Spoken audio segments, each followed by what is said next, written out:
विद्यार्थी मित्रों नमस्कार। आज चैप्टर 1 अकाउंट पार्ट 2 भूल सुधार रेक्टिफिकेशन ऑफ एरर्स।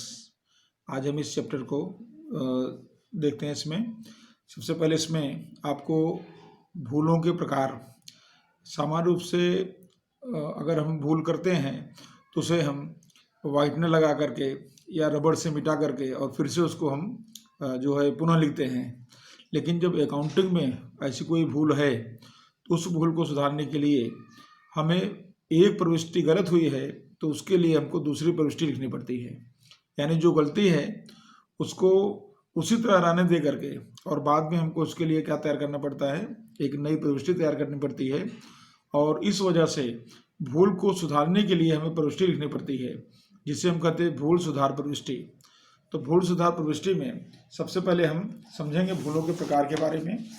तो देखते हैं जरा इसके अंदर भूल सुधार। यहाँ पर आप देखेंगे, जब किसी व्यवहार की मूल बही में संपूर्णतः लेखा करना रह जाए तो उस भूल को विसर्ग चूक भूल कहते हैं। अब यहाँ भूल का प्रकार भी आपको समझते जाना है कि यहाँ पर जो भूल हुई है उसको हमने मूल बही में लेखा नहीं किया है, यानी इसका हमने रोजनामचा ही नहीं लिखा है, प्रविष्टि ही नहीं किया है। तो ऐसी भूल जो है वो विसर्ग चूक भूल है। जैसे कि रुपया 5,000 का माल खरीदा, उसका लेखा हमने रोजनामचे में ही नहीं किया, शुरुआत में ही नहीं किया है, तो वो हमारे कहीं हिसाब में रहेगा ही नहीं और इस वजह से वह भूल हमारे ध्यान से ही उतर गई है, तो विसर्ग चूक भूल है। अगला है, नामा के सिद्धांतों का पालन न होने पर उपस्थित हुई भूल को सिद्धांत की भूल कहते हैं। अब यहाँ पर क्या होगा कि हमने लेखा तो किया है लेकिन हमने नामा के जो सिद्धांत हैं उनका पालन नहीं किया है। तो इसके लिए हम जैसे बताएं कि हमने यंत्र खरीदा 1,00,000 रुपए का और यंत्र स्थापना का खर्च 5,000 चुकाए, तो इस तरह से हमने कोई व्यवहार हमने किया हुआ है। अब यंत्र स्थापना जो है वह संपत्ति से संबंधित खर्च है या संपत्ति की खरीदी के समय किया गया खर्च है। तो वास्तव में देखा जाए तो हमको यंत्र खाता उधार 1,05,000 करना चाहिए, क्योंकि जो 5,000 रुपया है वह यंत्र के स्थापना के समय हुआ खर्च है, तो उसको हम यंत्र में उसको इंक्लूड करके बताएंगे, तो यंत्र 1,05,000 का है।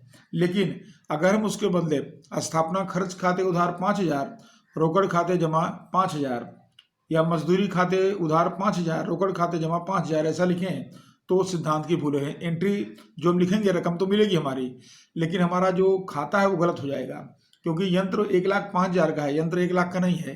खर्च के साथ यंत्र कितने का हुआ, 1,05,000 का है।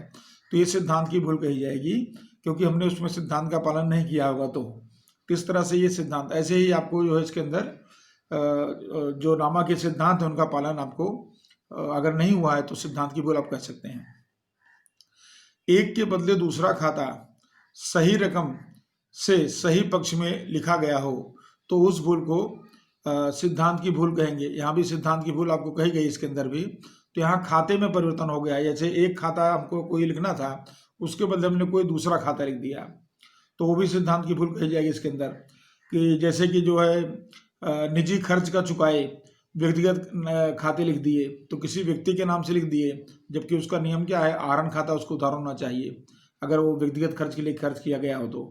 तो इस तरह से एक खाते के बदले कोई दूसरा खाता और सही ढंग से लिखा गया है, खाली खाते का नाम चेंज हो गया है, तो वह भी सिद्धांत की भूल कही जाएगी। फिर आता है, सकल तलपट न मिलने तो काम चलाऊ स्तर पर उसको मिला लिया जाता है। जैसे दोनों पक्ष का योग कच्ची तलपट का एक समान होना चाहिए, ऐसा आपको जो है गणित की दृष्टि से हिसाब सही है तो ऐसा होगा। और कई बार ऐसा नहीं होता है कि दोनों पक्ष का योग बराबर होता है, तो ऐसी स्थिति में काम चलाऊ रूप से खाते को मिला लिया जाता है। जो रकम डिफरेंस आता है उसे हम उचित खाते लिख देते हैं। जैसे मान लो जमा पक्ष में 10,000 रुपया कम पड़ता है तो हम 10,000 रुपया क्या लिखेंगे, उचित खाता लिख करके और उसको हम बराबर कर देंगे। तो ये आपको पूछा जाएगा काम चलाऊ खाते का नाम क्या है जिससे सकल तलपट मिलाई जाती है, तो आपका नाम क्या बताना है उसको, उचित खाता। फिर आता है, उचित खाता खोलने से माल के खाते और उपज खर्च के खातों में हुई भूल की असर लाभांश खाते पर होती है। तो ये आपको इसके लिए बताना है इसके अंदर कि उचित खाता खोलने से जो है उसकी असर लाभांश खाते पर होती है। तो किसके लिए बताएंगे? माल के खाते अथवा उपज खर्च के खाते में अगर भूल हुई है तो उसकी असर लाभांश खाते पर होगी। इसमें थियरी भी देखते जाते हैं। हिसाबी भूलों के प्रकार बताइए। तो हिसाबी भूलों के मुख्य आपको दो प्रकार बताना है, सकल तलपट को असर न करने वाली भूल और सकल तलपट को असर करने वाली भूल। अब यहाँ ध्यान रखना है कि सकल तलपट को असर न करने वाली भूल ऐसी भूल है कि जिस भूल होने के बावजूद सकल तलपट मिल जाए, यानी भूल भी है लेकिन उसके बावजूद भी सकल तलपट का दोनों पक्ष का क्या हो जाएगा? एक समान हो जाएगा। तो उसे कहेंगे सकल तलपट को असर ना करने वाली भूल, क्योंकि वो भूल सकल तलपट को असर नहीं कर पाई है। और दूसरा है सकल तलपट को असर करने वाली भूल। ऐसी भूल जो होगी, इस भूल की वजह से सकल तलपट नहीं मिलेगी, तो हमको तुरंत मालूम पड़ जाएगा हमसे कोई भूल हुई है। तो इस तरह से दो भूलें हैं, असर करने वाली और असर न करने वाली। अब इसको समझते हैं। सकल तलपट को असर न करने वाली भूलें कौन कौन सी हैं? तो उसमें पहला तो है विसर चूक भूल, यानी हम व्यवहार लिखना ही भूल गए। तो जब व्यवहार लिखना भूल गए तो जब हम अंत में सकल तलपट बनाएंगे तो हमने ना उधार लिखा है ना जमा लिखा है, तो जितनी रकम हमारे पास उधार जमा ऑलरेडी है उतनी ही रहेगी, तो हमारा टोटल बराबर अपने आप आ जाएगा, हमको भूल पकड़ में नहीं आएगी। सिद्धांत की भूल, हमने उधार भी सही किया है जमा भी सही किया है लेकिन हमने खाता गलत लिख दिया है, तो वो भी सिद्धांत की भूल हो गई। और सिद्धांत की भूल हुई होगी तो रकम तो सही है, खाली खाते में गड़बड़ी है, तो रकम के हिसाब से हमारा सकल तलपट मिल जाएगा। गलत खाते में लिखने की भूल, किसी एक के खाते में लिखने के बदले हमने दूसरे के खाते में लिख दिया है रकम, तो रकम तो हमने लिख दिया है लेकिन खाते का नाम ही बदल दिया है, तो ऐसी स्थिति में भी हमारा सकल तलपट का दोनों पक्ष का योग मिल जाएगा, जबकि हमारे जो है हिसाब में भूल होगी। मूल बही में लिखते समय हुई भूल, कोई भी व्यवहार हमने मूल बही में लिखा, जैसे रोज नामचा बना रहे हैं तो रोज नामचा में हमको रकम 5,000 जमा 5,000 उधार करना है और हमने 500 जमा 500 उधार कर दिया, तो हमने मूल बही में भूल कर दिया, तो 5,000 के बदले जो 500 कर दिया है वही हम आगे खाते वगैरह में 500 लिखते जाएंगे तो भी हमारी सकल तलपट मिल जाएगी।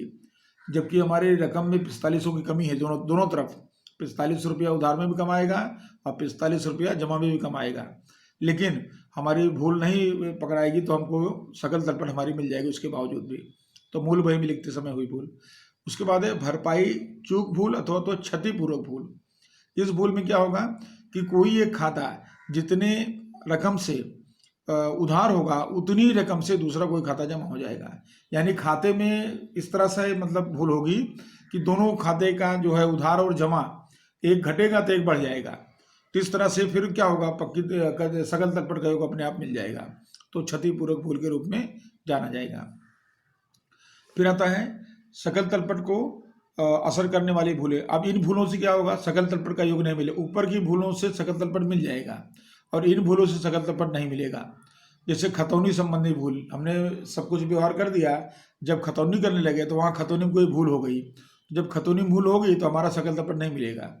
तो जो है ये भूल जो है वो कैसे भूल कही जाएगी, सकल तलपट को असर करने वाली भूल कही जाएगी। खाते के शेष संबंधी भूल, खाता हमने निकाला और खाते का शेष हम निकाले और खाते का शेष हमने गलत ढंग से निकाल दिया, उसके हमारे टोटल में गड़बड़ी हो गई, तो फिर हमारा सकल तलपट नहीं मिलने वाला है। फिर सहायक बही के योग में भूल, हमने सहायक बही बनाया, सारी एंट्रियां किया, जब टोटल किया तो टोटल में हमने मिस्टेक कर दिया, कम करिए या ज़्यादा कर दिया, तो इस कंडीशन में भी सकल तलपट का योग नहीं मिलेगा। और सकल तलपट तैयार करते समय हुई भूल, सारी एंट्री हमने सही लिखा है लेकिन जब सकल तलपट हमने बनाया तो टोटल में कहीं गड़बड़ कर दिया या कोई रकम को उधार का जमा का उधार कर दिया, तो उस कंडीशन में भी क्या होगा, सकल तलपट का टोटल नहीं मिलेगा। तो आपको मुख्य दो भूलें यहाँ क्लियर हो गई, सकल तलपट को असर न करने वाली और सकल तलपट को असर करने वाली। तो ये जो 5 भूलें हैं ये भूलें असर नहीं करती हैं, सकल भूलें होने के बावजूद भी सकल तलपट मिल जाती है, और ये जो 4 पॉइंट दिए हैं इन भूलों की वजह से सकल तलपट नहीं मिलती है और तुरंत ख्याल में भूल आ जाती है। उसके बाद आता है आगे उचित खाता। उचित खाते का उपयोग कब किया जाता है? तो उचित खाते का उसको इंग्लिश में कहते हैं सस्पेंस अकाउंट।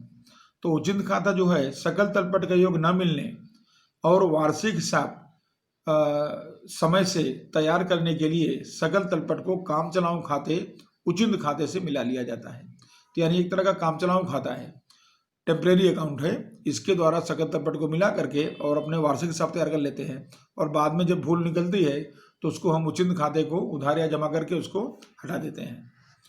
फिर आता है हिसाबी भूल की असर लाभ पर कब होती है। तो हिसाबी भूल की असर यदि माल और उपज खर्च खाता से संबंधित हो तब लाभ हानि पर असर होगी। व्यक्ति पर होगा, व्यक्ति संबंधित भूल पर लाभ हानि पर असर नहीं होगी, लेकिन अगर वह जो है असर उसका प्रभाव माल और उपज खर्च से संबंधित होगा तो उसकी असर लाभ हानि खाते पर होगी। क्या होगी असर? या तो लाभ घटेगा या तो लाभ बढ़ेगा। फिर आता है हिसाबी भूल की असर लाभ पर कब नहीं होती है। तो देखो यहाँ पर व्यक्ति और संपत्ति, अगर वो भूल व्यक्ति और संपत्ति खाते से संबंधित हो रही है तो ऐसी भूलों का लाभ हानि पर असर नहीं होता है। अब आगे बढ़ते हैं जरा इसके अंदर। कच्ची तलपट या सकल तलपट को असर न करने वाली भूलें, तो इन भूलों को देखते हैं जरा इसमें उदाहरण के रूप में यहाँ पर समझाया गया, खाली आपको संक्षिप्त जानकारी देने के लिए कि किस तरह भूलें हो सकती हैं। तो error that do not affect the trial balance, trial balance को असर न करने वाली भूलें हैं। पहली भूल है विसर चूक भूल है। इसको आपने देखा था कि यह मूल बही में ही इसका व्यवहार लिखना रह गया हो। तो जैसे देखिए यहाँ पर उदाहरण है, रोकड़ खरीद 12,000 का लेखा करना रह गया। देखिए अब इस व्यवहार का लेखा मूल बही में नहीं किया गया है, तो ये रकम 12,000 रुपया है, तो ना हमने उधार किया ना जमा किया है, तो इसका असर कहीं भी आने वाला नहीं है और अंत में सकल तलपट मिल जाती है। तो अगर ये भूल सुधारना है तो क्या करेंगे हम, तो उसके लिए प्रविष्टि करेंगे। तो इस तरह करेंगे, तो जब भूल सुधार की प्रविष्टि करेंगे तो जो उधार या जमा करना है वो एंट्री हम कर देंगे। जैसे यहाँ पर खरीद खाता उधार 12,000, रोकड़ खाते का 12,000, विवरण में रोकड़ खरीद का लेखा करना रह गया उसका। तो इसका मतलब कि विसर चूक भूल को सुधारने के लिए हमको जो सही ढंग से रोजनामचा होना चाहिए वो प्रविष्टि हमको लिख देना होता है, तो भूल सुधर जाती है। दूसरी भूल इसके बाद दिया है सिद्धांत की भूल, एरर ऑफ प्रिंसिपल। तो यहाँ सिद्धांत की भूल में है, देखिए फर्नीचर खरीदी रुपया 15,000, खरीद खाते उधार किया। अब ये फर्नीचर क्या है? संपत्ति है, और संपत्ति की खरीदी को हमने क्या लिख दिया? खरीद खाता उधार कर दिया। जबकि खरीदी खाता के कब उधार होता है? जब माल खरीदा जाए तब, लेकिन ये तो संपत्ति है, तो संपत्ति खरीदने में संपत्ति खाता उधार होना चाहिए। तो देखिए जरा यहाँ पर स्टेप, सबसे पहले तो गलत प्रविष्टि, यानी कि इसकी प्रविष्टि हमने क्या भूल से कर दिया है, हमने फर्नीचर के बदले खरीद खाता उधार कर दिया है। तो हमने क्या प्रविष्टि किया होगा?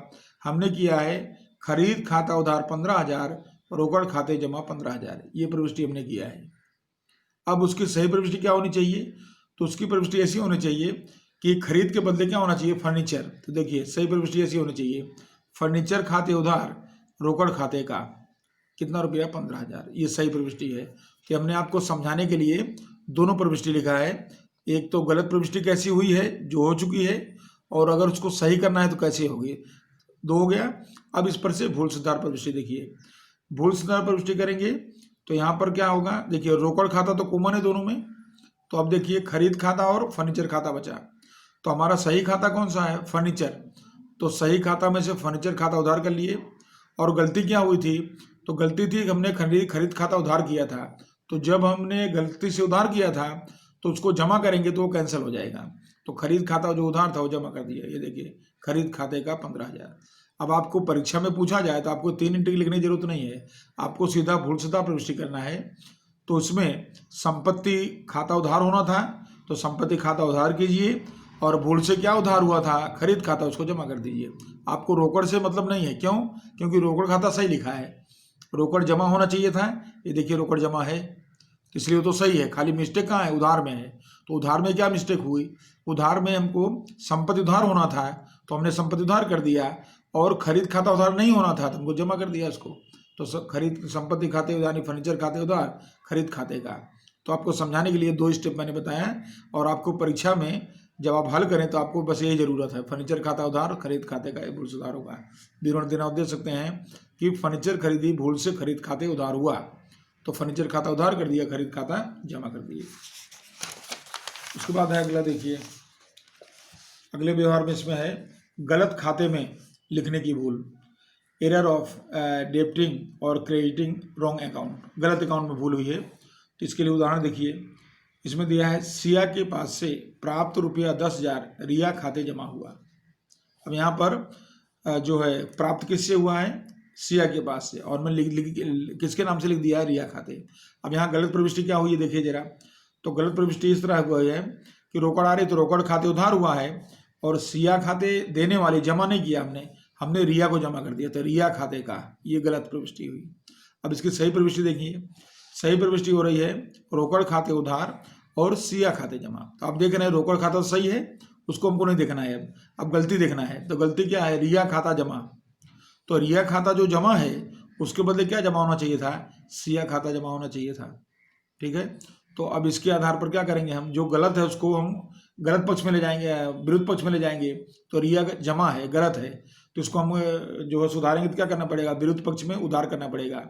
तो देखिए ये एंट्री हो गई, रिया खाता उधार, जो भूल से जमा था उसको हमने उधार कर दिया।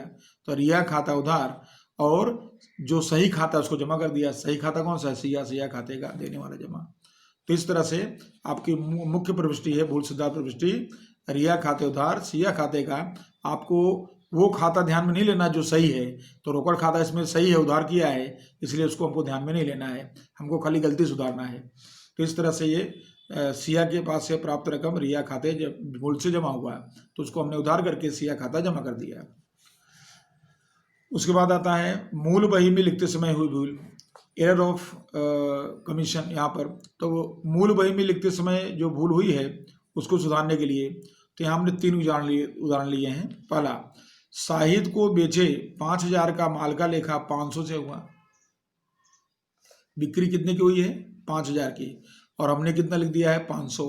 तो यहाँ हमें रकम में भूले देखिए, यहाँ पर रकम कितनी होनी चाहिए थी, 5,000, तो हमने 500 यानी 4500 कम लिखा है। फिर दूसरा है पायल को बिक्री के रुपया 8,000 भूल से खरीद में लिखा गया है। अब यहाँ देखिए माल बेचा गया है, तो बेचा कितने का, 8,000 का, हमने खरीद में यानी खरीदी के रूप में लिखा कर दिया है। और तीसरा है प्रदीप ने वापस किया माल 400 भूल से खरीद बही में 4,000 से लिख दिया गया है।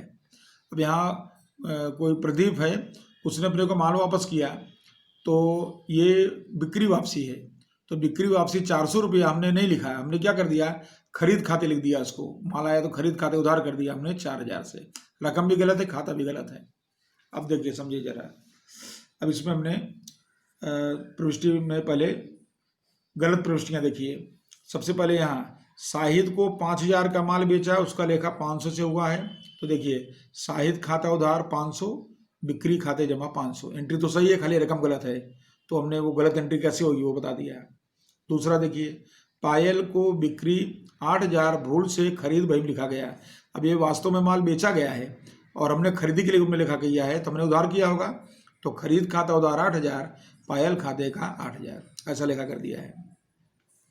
फिर प्रदीप ने वापस किया माल, बिक्री वापसी है 400, उसको हमने खरीद बही में 4,000 कर दिया है, तो ऐसा लिखा होगा हमने खरीद खाता उधार 4,000, प्रदीप खाते का 4,000। ये हमारी तीनों की गलत प्रविष्टियाँ हैं। अब तीनों की सही प्रविष्टि करते हैं। तो तीनों की सही प्रविष्टि करेंगे तो अब पहले इसको देखते हैं। यहाँ पर जो है 5,000 का माल शाहिद को यहाँ पर बेचा गया है, तो देखिए सही एंट्री क्या होगी, शाहिद खाते उधार 5,000, बिक्री खाते का 5,000, इसकी सही एंट्री होगी। फिर ये जो माल बेचा है पायल को 8,000 का, उसकी सही एंट्री कैसे होगी, तो उसकी एंट्री होगी पायल खाता उधार लेने वाले और बिक्री खाते जमा 8,000, ये सही एंट्री होगी। और उसके बाद है प्रदीप ने वापस किया माल 400 रुपया, उसकी सही एंट्री होगी बिक्री वापसी खाते उधार और प्रदीप खाते का 400। तो आपके सामने दोनों एंट्री आ गई। गलत एंट्री ऊपर वाली है और नीचे की सही एंट्री है। अब एक एक देखते हैं जरा। सबसे पहले देखिए, अब इसमें पहली एंट्री है तो इसकी गलत प्रविष्टि है। सही प्रविष्टि क्या हो रही है, शाहिद खाता उधार बराबर और बिक्री खाते का, इसकी सही एंट्री हो रही है। और यहाँ भी शाहिद खाता उधार बिक्री खाते का, तो एंट्री दोनों मौके है, खाली रकम गलत है। अब रकम क्या गलत है वो देखिए जरा। रकम है 500, होनी कितना चाहिए 5,000, तो इसका मतलब कि 4,500 कम है रकम। तो आपको ध्यान रखना है कि जब भी कम रकम से लेखा होता है तो आपको प्रविष्टि सीधे करना है। सीधे यानी उधार है तो उधार करना है, जमा है तो जमा करना है। तो यहाँ देखिए रकम कम है, कितनी रकम कम है 4500, तो सीधी एंट्री क्या होगी, वही होगी।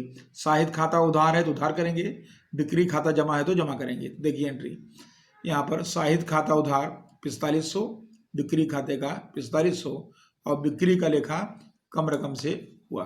ये एंट्री इसकी हो गई। तो आपको ख्याल आ गया होगा इसके अंदर कि अगर एंट्री सही हुई है, रकम गलत है और रकम कम है, तो फिर हमको वो की वही सीधी एंट्री हमको उधार देना होता है और कम रकम जो लिख देना होता है। अगर ये उल्टा होता कि ज़्यादा रकम से यहाँ 5,000 होता, यहाँ 45 जो है 500 होता, तो 4500 रुपया अधिक लिखा गया होता, तो हम उल्टा कर देते। तब हम बिक्री को क्या करते, उधार करते, और साहित्य को क्या करते, जमा करते। तो यानी अधिक रकम से भूल है तो एंट्री को विरुद्ध पक्ष में असर बताओ, उल्टा कर दो, और अगर कम रकम से हुआ तो एंट्री को सीधा रखो, फिर उसमें गलती नहीं करने का। ये हो गया। अब यहाँ देखिए, यहाँ पर जो है खरीद खाता उधार है, जबकि वास्तव में क्या होना चाहिए इसके अंदर, पायल खाता उधार, बिक्री खाता जमा होना चाहिए। और यहाँ पर खरीद खाता उधार है, पायल खाता जमा है। तो अब इसको हम जब सुधारेंगे तो यहाँ पर सबसे पहले यहाँ लिखेंगे पायल खाता उधार, बराबर। यहाँ पर पायल खाता, यहाँ पर देखिए उधार है 8,000 और यहाँ पायल खाता जमा है 8,000। तो जब हम इसको उधार करेंगे, पायल खाता उधार और बिक्री खाते का, क्योंकि वास्तव में माल क्या गया, बेचा गया है, तो बिक्री खाते जमा कितना रुपया, 8,000। दूसरी गलती, खरीद खाता देखिए उधार है, ये नहीं होना चाहिए। तो जब इसको सुधारेंगे तो फिर ये क्या हो जाएगा, तो खरीद खाता हो जाएगा ये जमा, कैंसिल करने के लिए। तो देखिए खरीद खाता जमा, और ये पायल खाता उधार, ये तो सही है, तो पायल खाता, और ये पायल खाता जमा ये गलत है, उधार होना चाहिए इसको, तो ये पायल खाता उधार हो गया। अब देखिए पायल खाता उधार 16,000, बिक्री खाते जमा 8,000 और खरीद खाते जमा 8,000। ये खरीद खाता भूल से उधार हुआ था, उसको जमा कर दिया। ये बिक्री खाता सही था, इसको बिक्री खाता हमने जमा कर दिया, इसको होना चाहिए था, और नाम पायल के नाम से दोनों खाते को टोटल करके उधार कर दिया। तो ये दोनों को मिला के सही एंट्री इस तरह से होगी। तो जब भी खरीदी का लेखा बिक्री के रूप में हो जाए तो आपको बिक्री जमा करना है, खरीदी को भी जमा करना है, क्योंकि खरीदी भूल से उधार हुआ है तो उसको भी जमा करना है, और उसके बाद व्यक्ति का खाता उधार कर देने का है। तो ये प्रविष्टि होगी। और उसके बाद यहाँ पर देखिए, तो यहाँ पर आपको बिक्री वापसी है, यहाँ भी खाते की गड़बड़ है। बिक्री वापसी उधार होना चाहिए था, इसने क्या उधार कर दिया था, खरीद खाता उधार कर दिया था। तो ये देखिए बिक्री खाता उधार हो गया 400 रुपये से, यहाँ रकम भी गलत है, तो बिक्री वापसी खाता उधार सही है 400 रुपया से। और प्रदीप खाते यहाँ पर है, तो प्रदीप खाता उधार यहाँ पर हो गया 3600 रुपये से, क्योंकि 4,000 था ना, तो 400 ही लिखा था, यानी 3600 कम है, तो प्रदीप खाता उधार 36 रुपये से। और खरीद खाता जो यहाँ पर लिखा था वो पूरा पूरा गलत है, उसको लिखना ही नहीं चाहिए था, तो खरीद खाता पूरा पूरा यहाँ पर 4,000 रुपया। तो इस तरह से इसकी अंदर एंट्री हो गई। बिक्री वापसी खाते उधार 400, प्रदीप खाते उधार यहाँ पर 3600 और खरीद खाते का 4,000।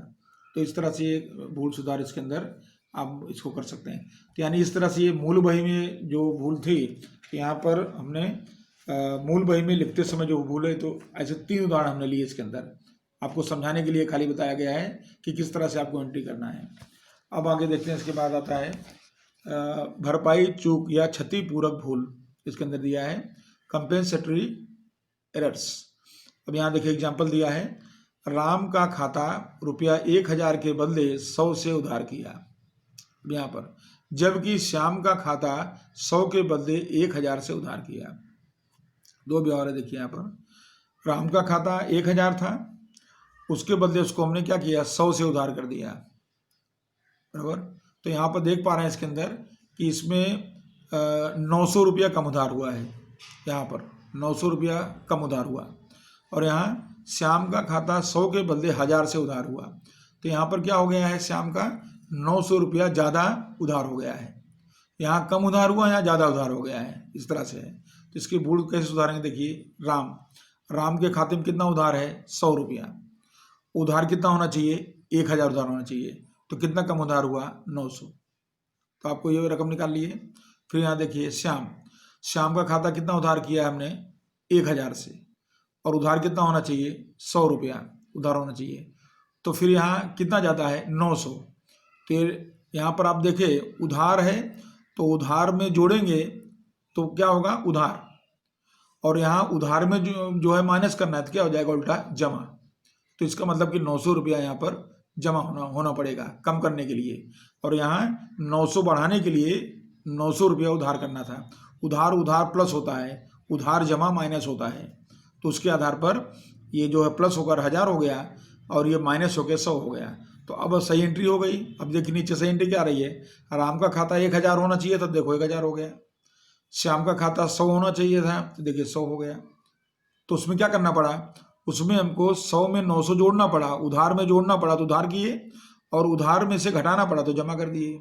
तो ये इसकी प्रविष्टि होगी। अब इस पर से तो प्रविष्टि क्या बनी देखिए, अब समझ में आ जाएगा आपको। तो राम खाता उधार हुआ, तो देखो राम खाता उधार 900, और श्याम खाते यहाँ जमा हो गया तो श्याम खाते का 900। तो ये आपकी भूल से उधार प्रविष्टि हो गई।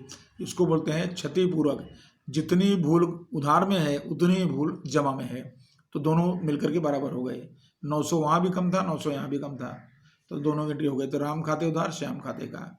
विवरण देना हो तो राम के खाते में रुपया 900 कम रकम से उधार है, जबकि श्याम रुपया 900 से अधिक उधार है, उसकी भूल सुधार प्रविष्टि। किस तरह से इसको लेकर भूल सुधार करेंगे। तो इस तरह से आपको ये पांचों भूलों के बारे में मैंने एग्जाम्पल के द्वारा इसको आपको समझा दिया है। अब आगे आता है सकल तलपट को असर करने वाली भूलें। सकल तलपट को असर करने वाली भूलें दिया इसके अंदर। Error affect the trial balance, ऐसी भूलें जो ट्रायल बैलेंस को असर करती हों। उसमें आता है पहले खतौनी की भूल। तो खतौनी से संबंधित भूलों में जैसे आपको एक दो उदाहरण यहाँ दिया गया है, देखिए। तो इसमें जैसे है कि किसी एक खाते में खतौनी करना रह जाए। अगर ऐसी कोई भूल है, उस भूल की वजह से क्या होगा, तो उस भूल की वजह से हमारा पक्की तलपट जो है या सकल तलपट हमारा नहीं मिल पाएगा। तो इसके लिए अब यहाँ पर देखिए उदाहरण में, उदाहरण मितेश को बेचा 10,000 का माल का लेखा बिक्री बही में सही हुआ है, परंतु मितेश खाते खतौनी करना रह गया।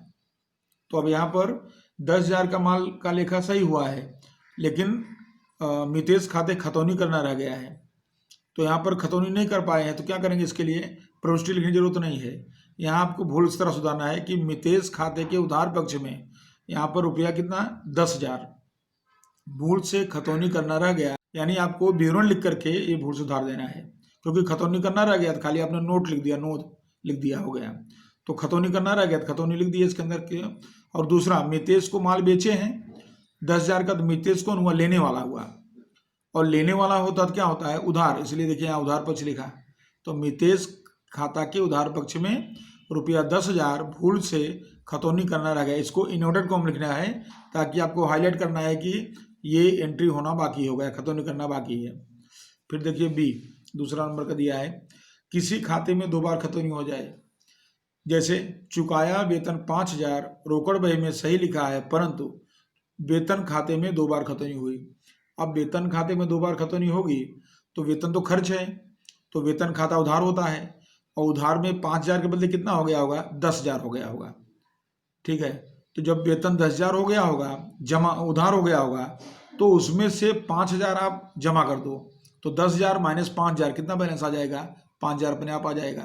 तो देखिए वेतन खाता के जमा पक्ष में रुपया 5,000, ठीक है, 10,000 तो हमने उधार ऑलरेडी कर दिया है, अब 5,000 हम जमा कर दे रहे हैं। तो 5, आपको पता है कि उधार माइनस जमा, यानी उधार जमा माइनस होता है, जमा जमा प्लस होता है, उधार उधार प्लस होता है। तो यहाँ उधार और जमा होगा तो माइनस होगा, तो 10,000 माइनस 5,000 तो बचेगा कितना, 5,000। अगर हम यहाँ 10,000 माइनस जमा करेंगे तो 10,000 उधार गए, तो 10,000 और 10,000 कितना बचा, 0। इसलिए आपको ध्यान रखना है कि वेतन खाता के जमा पक्ष में रुपया 5,000 भूल से 2 बार खतौनी हुई, इन्वर्टेड कॉमा लिख देना है, और इस प्रकार भूल सुधार किया जाएगा। उसके बाद आगे है सी दिया है, किसी खाते में गलत रकम से खतौनी हो जाए। अब जैसे यंत्र की खरीदी है, 1 लाख का यंत्र, रुपया 1 लाख यंत्र खाते में 10,000 से लिखा गया। अब देखो यहाँ पर भी खतौनी भूल हो गई है, यंत्र कितने का है, 1 लाख का है, लिखा कितना गया, 10,000, तो क्या हुआ, 90,000 कम हो गया। अब यंत्र संपत्ति है, संपत्ति खाता उधार होता है, तो उसके उधार में हमको 90,000 और लिखना पड़ेगा। तो देखिए यंत्र खाता के उधार पक्ष में 90,000 इन्वर्टेड कोमा में कम रकम से खतौनी हुई, लिखकर भूल सुधार होगा। फिर उसके बाद दिया है डी, किसी खाते में गलत पक्ष में खतौनी हो जाए। अब गलत पक्ष में कैसे खतौनी है, तो देखिए रुपया 500 चुकाया ब्याज का लेखा ब्याज खाते जमा हुआ। अब यहाँ पर चुकाया ब्याज क्या है, खर्च, उधार होना चाहिए, और इसने क्या कर दिया है, ब्याज खाते जमा कर दिया है, यानी आवक के रूप में एंट्री कर दिया है। तो अगर गलत पक्ष में एंट्री हो जाए तो आपको सही पक्ष में डबल रकम करना पड़ेगा, क्योंकि हमने क्या किया है कि ब्याज खाते हमको उधारना था 500 और हमने जमा कर दिया है कितना 500। अगर हम जमा उधार 500 करेंगे तो 500 500 क्या हो जाएगा, माइनस जीरो हो जाएगा। लेकिन अगर हम डबल करके उधार करेंगे 1000 तो जमा 500 है और 1000 हमने उधार कर दिया तो उधार में कितना बचेगा, 500 बचेगा। इसलिए डबल रकम से आपको उधारना पड़ेगा। तो देखिए ब्याज खाता के उधार पक्ष में रुपया 1000, रकम डबल हो गई, 500 का डबल 1000। गलत पक्ष में खतौनी हुई, ऐसा लिखकर भूल सुधार होगा। और उसके बाद आता है खाते के शेष संबंधी भूलें। खाते का शेष ज्ञात करने संबंधी भूल है। जैसे खरीद खाते का उधार शेष रुपया 10,000 के बदले 5,000 लिखा गया, इसको भी लिख के विवरण लिखेंगे इसके लिए। तो 10,000 खरीद खाता उधार शेष होता ही है, तो फिर 5,000 हमको लिखना पड़ेगा। तो खरीद खाता के उधार पक्ष में रुपया 5,000 कम रकम से शेष लिखा, ऐसा लिखकर भूल सुधार होगा। फिर आता है खरीद खाते का शेष लिखने में भूल। अब खाते का कोई भी खाता हो उसका शेष लिखने में भूल हो गई। जैसे देनदार खाते का शेष 10,000 1 लाख के बदले 10,000 लिखा गया। अब पहचानना पड़ेगा देनदार क्या है, अपना लेना, और लेना क्या होता है, उधार। इसका मतलब कि देनदार हमको 1 लाख उधार करना था और हमने उधार कितना किया है उसको, उधार किया हमने 10,000, तो यानी इसमें हमने 90,000 कम उधार किया है। तो देखो देनदार खाता के उधार पक्ष में 90,000 प्रारंभिक शेष कम रकम से लिखा गया, ऐसा भूल सुधार करेंगे। फिर आता है सहायक बहियों के योग में भूल। अब जैसे खरीद बही हमने बनाया तो खरीद बही का योग 7,000 कम है, तो आपको ये जानना चाहिए कि खरीद खाता हमेशा उधार होता है, बिक्री खाता जमा होता है। तो यहाँ खरीद है तो उधार होना चाहिए, कम है तो उधार करेंगे, ज़्यादा होता तो उल्टा करते, जमा करते। तो देखिए खरीद खाता के उधार पक्ष में रुपया 7,000 खरीद बही का योग कम लिखा है, ऐसा लिखकर भूल सुधार होगा। फिर उसके बाद है दूसरा, इसमें है रोकड़ बही के आय पक्ष में बैंक खाने का योग 500 अधिक है। अब रोकड़ बही का आय का मतलब क्या हुआ, उधार। तो रोकड़ बही के उधार पक्ष में जो बैंक खाने का योग है 500 अधिक है, तो उल्टा करना पड़ेगा। अधिक है तो उसका उल्टा। तो यहाँ देखिए रोकड़ बही के व्यय पक्ष, व्यय यानी क्या होता है, जमा, उल्टा हो गया, जमा पक्ष में 500 रोकड़ बही का आय पक्ष का योग भूल से अधिक है, उसका भूल सुधार इस प्रकार लिखकर भूल सुधार किया जाएगा। और उसके बाद एक लास्ट है, और लास्ट पॉइंट है सकल तलपट तैयार करते समय होने वाली भूलें। अब इन भूलों में क्या है कि सकल तलपट तैयार करते समय जब हम सारी एंट्री कंप्लीट कर लेते हैं तब सकल तलपट बनाते हैं। तो सकल तलपट एक पत्रक है, उस पत्रक को बनाते समय अगर कोई भूल होती है तो फिर उस भूल को उसके लिए हमें कोई प्रविष्टि लिखने की जरूरत नहीं पड़ती। देखिए सकल तलपट हुई, किसी प्रकार की भूल सुधारने के लिए कोई हिसाबी प्रविष्टि लिखने की आवश्यकता नहीं है। इसके लिए भूल सुधार करके पुनः सकल तलपट तैयार कर लिया जाता है। यानी सकल तलपट गलत हो गया, सुधार लो, फिर से नया सकल तलपट बना दो, तो वहाँ प्रविष्टि की आपको जरूरत नहीं है।